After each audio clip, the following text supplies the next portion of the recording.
BEd second year examination 2020 paper number 3 है। Previous year question paper है आपका 2020 का, जो कि आपके अवध यूनिवर्सिटी एग्जामिनेशन जो आपका होता है, जो कराती है बीएड, उसका पेपर है। और जैसे कि आपको मालूम होता है, इसमें 3 पेपर होते हैं अवध यूनिवर्सिटी में, और साल भर में एक बार पेपर होता है। और जैसे कि पेपर नंबर 3 का ये नाम है, उसका सब्जेक्ट का नाम है contemporary India and education concern and issues. समय इसमें 3 घंटे मिलते हैं आपको, और मैक्सिमम मार्क्स जो आपको दे रखा है 80 नंबर का होता है। नोट्स कुछ दे रखे हैं, नोट्स को ध्यानपूर्वक पढ़िएगा। This question paper is divided into 3 section.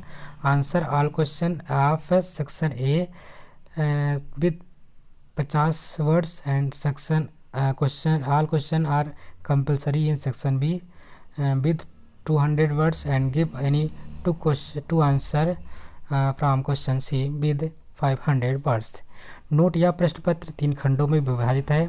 खंड आ के सभी प्रश्नों के उत्तर 50 शब्दों में, खंड बा के सभी प्रश्नों के उत्तर 200 शब्दों में तथा खंड सा के किन्हीं 2 प्रश्नों के उत्तर 500 शब्दों में दीजिए। सेक्शन ए है खंड आ। Note answer all question in brief 1 into 10, यानी 10 प्रश्नों के यहाँ पे 10 से 1 प्रश्न के 1 नंबर मिलेंगे। टोटल आपके 10 प्रश्न यहाँ पे देखने को मिलेंगे। पहला प्रश्न हो गया, प्रश्न नंबर 1 है समापवर्तन संस्कार, यानी समापवर्तन रिचुअल क्या है, समापवर्तन रिचुअल के बारे में लिखना है। सेकेंड है श्रमण, श्रमण क्या होता है। थर्ड प्रश्न इसमें है मकतब क्या है, मकतब किस लिए होता है, इसके ऊपर बताना है। अगला है एस्टेब्लिशमेंट ऑफ ग्रेजुअल इंस्टीट्यूशन, क्रमबद्ध संस्थाओं की स्थापना। प्रश्न नंबर 5 है श्री अरविंदो आश्रम, श्री अरविंदो आश्रम के बारे में लिखना है। अगला प्रश्न है रूरल यूनिवर्सिटी, ग्रामीण विश्वविद्यालय। अगर हम बात करते हैं अरविंदो के बारे में, तो अरविंदो की जो जन्म होता है 15 अगस्त को होता है, ठीक है। 15 अगस्त यानी भारत आज़ाद भी हुआ था 15 अगस्त के दिन, तो इनका जन्मदिन भी इसी दिन मनाया जाता है। 6 प्रश्न है रूरल यूनिवर्सिटी, ग्रामीण विश्वविद्यालय के बारे में।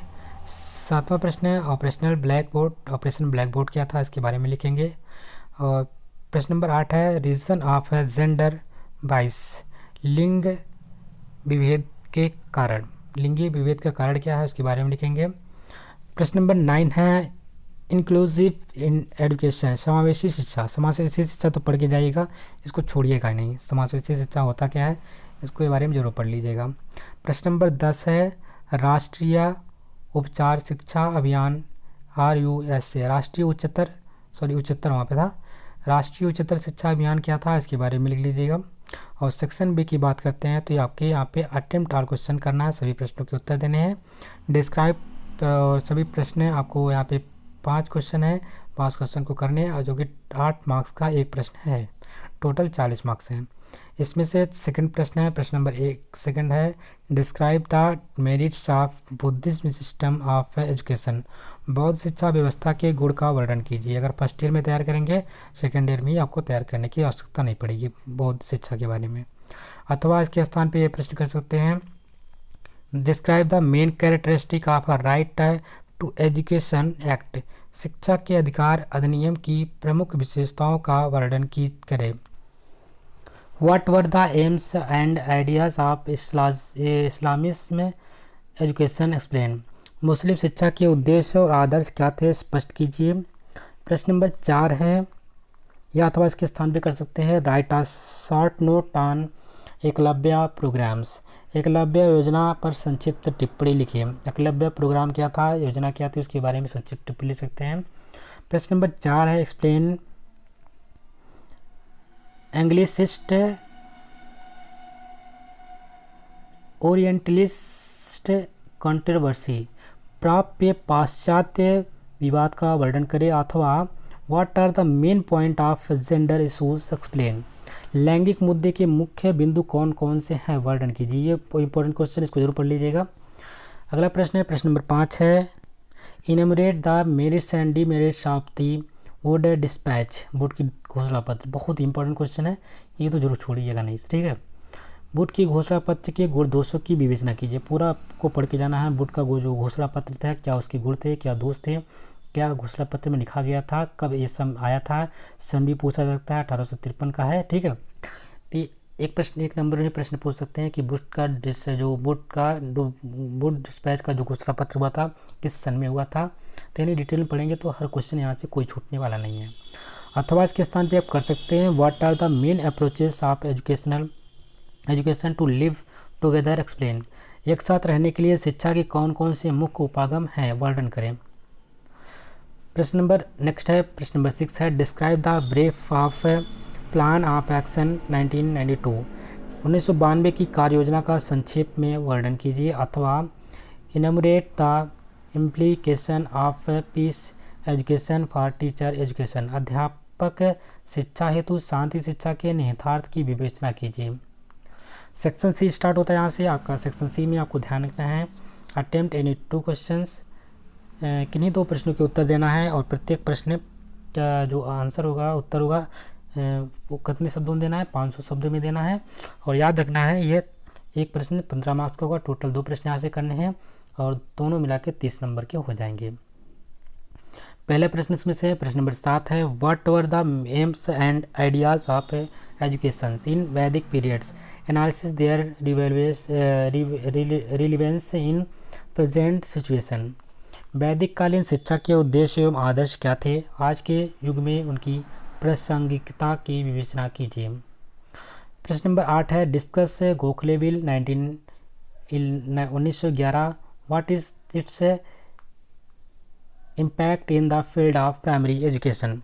गोखले बिल 1911 का वर्णन करें, प्राथमिक शिक्षा के क्षेत्र में इसका क्या प्रभाव पड़ा। इंपॉर्टेंट क्वेश्चन है, इसको भी पढ़ लीजिएगा।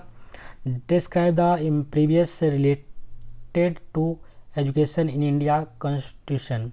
भारतीय संविधान में शिक्षा संबंधित प्रावधानों का वर्णन करें। या प्रश्न नंबर 10वां कर सकते हैं, right short note on any 2 of the following topics. किन्हीं में से किन्हीं 2 पर संक्षिप्त टिप्पणी लिखें। पहला है यहाँ पे, पहला पॉइंट है नेशनल कैरिकुलम फ्रेमवर्क 2005, जिसको राष्ट्रीय पाठ्यचर्या की रूपरेखा 2005 कहा गया। इसके बारे में आप थोड़ी सी टिप्पणी लिख सकते हैं। सेकंड है इंक्लूसिव एजुकेशन, समावेशी शिक्षा क्या है, इसके बारे में लिख के जाइएगा। तो समावेशी शिक्षा तो पढ़ के जाइएगा, ये आपके जो पेपर है समावेशी शिक्षा पर ही है, इसलिए समावेशी शिक्षा को छोड़ना है नहीं। तीसरा पॉइंट इसमें है national council for teacher education, NCET भी पढ़ लीजिएगा। फर्स्ट ईयर में भी है, सेकंड ईयर में भी है। तो आप फर्स्ट ईयर में पढ़ लेंगे तो फर्स्ट ईयर वाले भी आसान रहेगा, सेकंड ईयर के लिए तो आसान हो ही जाएगा। राष्ट्रीय अध्यापक शिक्षा परिषद किसको कहते हैं, इस पर आपको टिप्पणी लिखना है। और चौथा है वनस्थली विद्यापीठ। वनस्थली विद्यापीठ के बारे में आपको टिप्पणी लिखना है, कहाँ पे था, कैसा है, क्यों है, किसने निर्माण कराया है, सबके बारे में आप लिख सकते हैं। ठीक है, और इसी के साथ ये आपका वीडियो यहीं पे खास समाप्त होता है। आपने इससे पहले फर्स्ट पेपर, सेकंड पेपर और थर्ड पेपर का हमने डिस्कशन कर लिया था, किस प्रकार के प्रश्न प्रीवियस ईयर में पूछे गए 2020 में। इससे से रिलेटेड आपको 2021 में, 2022 में यही सब प्रश्न आगे पीछे करके घुमा करके पूछे जाते हैं। अगर आपने सिर्फ 2 प्रीवियस ईयर 2020 या 21 या 19 का पेपर अगर सॉल्व कर लिया तो आप देखेंगे कितना आसान वही प्रश्न होते हैं, आगे पीछे करके वही प्रश्न पूछे जाते हैं। तो सिर्फ आपको इन प्रश्नों को सॉल्व करना है और इस प्रश्नों को करके जाना है। यदि इन प्रश्नों को आप करके जा रहे हैं तो अगर इनको तैयार करके जा रहे हैं आसानी से आप 65 मार्क्स से गेन कर सकते हैं, 65 प्लस मार्क्स। ठीक है, 65 से ऊपर आपके अंक मिलेंगे और आपको पता होता है 200 नंबर में से कम 195 से लेकर के 197 तक नंबर आपको प्राइवेट कॉलेजेस में, आपको अवध यूनिवर्सिटी में प्रैक्टिकल में मिल जाते हैं। इस प्रकार से आप अच्छे मार्क्स गेन कर सकते हैं, कम से कम 84 से 83% आपका सिक्योर कर सकते हैं। 80 नॉर्मल तरीके से आप कर सकते हैं। अगर आपने अच्छे से पेपर, अगर आपने बिल्कुल भी नहीं तैयारी की है तब भी आपके 80 मार्क्स आ सकते हैं। अगर आपने थोड़ी भी तैयारी कर ली है तो 82, 83, 4% कोई रोक नहीं सकता है। आशा करते हैं आपको वीडियो पसंद आई होगी। यदि वीडियो पसंद आए इसको लाइक करिएगा, शेयर करिएगा और चैनल पर नए हैं तो चैनल को सब्सक्राइब कर लीजिएगा। मिलते हैं एक नई वीडियो में, तब तक के लिए नमस्कार, जय हिंद।